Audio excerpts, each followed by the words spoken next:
Assalamualaikum warahmatullahi wabarakatuh dan selamat sejahtera. Okey, bertemu dengan saya hari ini untuk kita buat sedikit perkongsian lah, lebih pada perkongsian macam mana saya nak cuba buat setup ataupun kita buat satu pertukaran daripada sebuah bilik biasa aja, bilik kampung, rumah kampung di papan. Kita nak jadikan dia studio mini, green screen. InsyaAllah kita cuba. Okey, untuk langkah permulaan kita biasalah bersihkan dulu kawasan, pastikan hilangkan abu apa semua, ialah rumah kampung kan.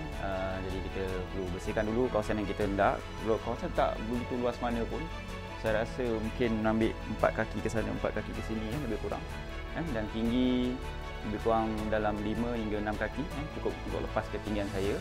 Dan cara untuk saya buat ni, untuk kita tutup belakang ni, setengah orang mungkin dia cat lah, dia letak plywood baru ke apa kan, tapi saya tak buat macam tu lah. Okey, saya cuba jimatkan lagi kos dengan menggunakan kain saja. Okay, kain dia macam ni. Dia kain kain cotton biasa, kain cotton biasa warna hijau. Yang biasa hijau guna pakai untuk green screen tu kan. Kalau hijau muda macam ni, saya dapatkan dia daripada kedai kain biasa, RM5 je. RM5 1 meter. Mungkin sekarang dah naik kot kan, musim-musim PKP ni, PDPR ni, ramai-ramai cikgu cari kan. Kalau yalah paling tidak pun lebih kurang RM6, lebih jauh lebih murah lah kalau cikgu ataupun tengok dekat Shopee kan. Tengok kat Shopee lah, dia memang ada jenis kain dia sebenarnya kan, yang tebal sikit tu, itu yang paling elok lah. Tapi saya gunakan kain cotton ni je. Sebenarnya dia nipis, nipis. Kalau misalnya kita letakkan dia sehelai macam ni kan, dia memang nampak dalam lah, tembus.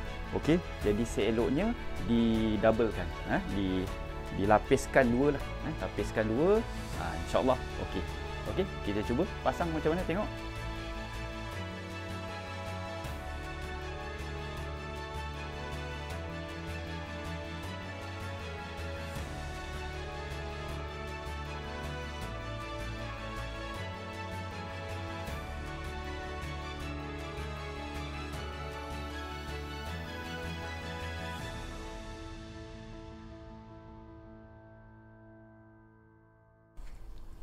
Okey, secara asasnya macam ni lah. Secara asasnya macam ni, kain hijau aja.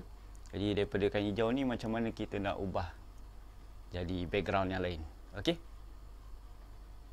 Okey, jadi yang ni yang sebenarnya lah apa yang kita buat daripada tadi, daripada bilik ni papan, daripada papan tadi saya naikkan kain hijau.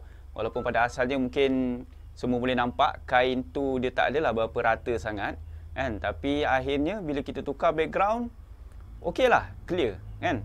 Nampak saya jelas dan kita boleh letak lah, macam sebelah saya ni saya letak TV, terpulanglah pada cikgu nak letak apa kan. Jadi ini secara asasnya lah macam mana kita nak ubah suai sebuah bilik yang sempit barangkali, mungkin tak luas mana, tapi boleh dijadikan sebuah studio mini green screen untuk kita buat sesi PDPR dan sebagainya. Okey, nanti saya akan terangkan sedikit berkenaan dengan peralatan apa yang saya gunakan. Okey, saya teruskan dengan sedikit perkongsian berkenaan dengan peralatan. Apa peralatan yang saya gunakan sepanjang rakaman ni daripada awal hingga akhir. Pertama, saya nak cerita pasal kamera. Kamera yang saya gunakan adalah webcam biasa saja, beli di kedai komputer dengan harga RM118 seingat saya. Dengan spek dia 1080 pixel, dan juga dia boleh 30 frame per second. Okay, ada dalam kotak tu ada deskripsi dia. Nak kata bagus tak juga bagus, nak kata biasa tak juga biasalah, medium. Cuma ada beberapa kelemahan lah. Kadang-kadang kalau boleh nampak tadi kan semua, kadang-kadang berbalam-balam sikit, ada macam ombak-ombak sikit video saya tu. Tu disebabkan kelemahan kamera tu sendirilah, sebab dia bukanlah jenama yang baik, jenama daripada China saja. Tapi okey, still okey, boleh nampak jelas kan. Okey, keduanya dari segi macam mana saya letakkan kamera ni, saya letakkan webcam ni di atas tripod. Yang asalnya tripod ni tripod handphone sebenarnya. Sebelum ni saya gunakan handphone sebagai saya punya kamera, tapi kali ni saya cuba ubahlah, saya gunakan webcam pula. Sebelum ni kalau saya guna handphone, saya guna apps dia lah, apps Ereun Webcam ni yang boleh connectkan wifi antara komputer ke handphone tu. Dia kamera handphone tu jadi kamera kepada rakaman. Okey, tu berkenaan dengan kamera. Keduanya saya gunakan mikrofon ni jenama Boya, wireless Boya. Dia ada transponder dan receiver. Saya punya transponder ni ada di poket, okey. Dan receiver saya di komputer lah. Jadi boleh tengok tu saya cocok di komputer. Komputer lama je, komputer dengan spek i5, RAM 16GB dengan SSD 250 SSD. Okey, so bolehlah nak buat kerja-kerja editing dan sebagainya. Okey lah, medium lah, intermediate biasa je. Okey, taklah hebat sangat pun tak adalah rendah sangat, boleh-boleh, ngam-ngam cukup-cukup. Okey, jadi saya cocok di bahagian belakang ni dia built-in punya sound card. So dia ada dua cocok ni, satu cocok untuk speaker keluar dan satu cocok untuk mic. Okey, saya masukkan yang receiver ni cocok ke bahagian ni lah, sound card ni. Okey, dan terus masuk ke komputer, sambung juga dengan kamera tadi, USB daripada webcam terus kepada sistem OBS, aplikasi OBS, Open Broadcast Software. Okey, boleh dapat percuma. Nanti macam mana kat dalam tu nanti saya buatlah sesi lain, sebab panjang tu, kalau nak cerita yang tu pun panjang, satu-satu nak cerita macam mana saya buat untuk saya jadikan daripada asal green screen ni kita nak ubah dia, chroma key kan dia, istilah ada chroma key, kepada letak background kelas, letak TV dan sebagainya, macam-macam boleh buat lah. Okey, tu secara asasnya lah.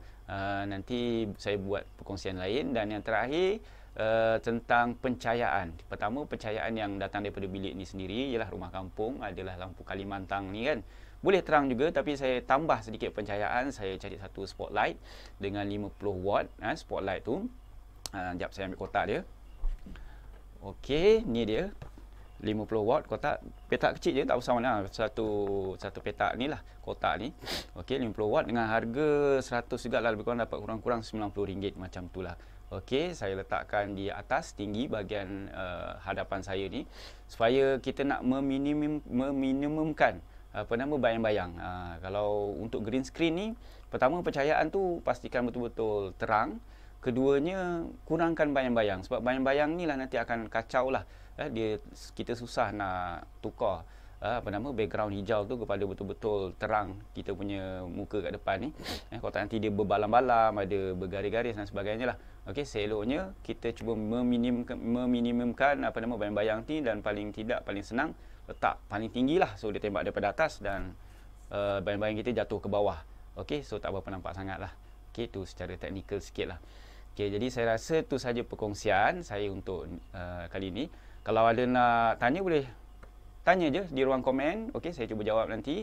Dan sesi akan datang saya cuba kongsikan berkenaan OBS tu sendiri, Open Broadcast Software, yang mana memudahkan saya lah untuk mengubah segala-galanya di belakang ni dan kita letak apa yang patut di sini. Okey, itu saja daripada saya. Terima kasih. Assalamualaikum warahmatullahi wabarakatuh.